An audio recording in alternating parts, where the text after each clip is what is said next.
There were days I was tired, didn't have the strength to pray. I was losing my focus, drifting further away.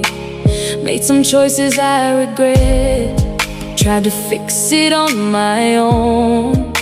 But even in my distance, He never let me go.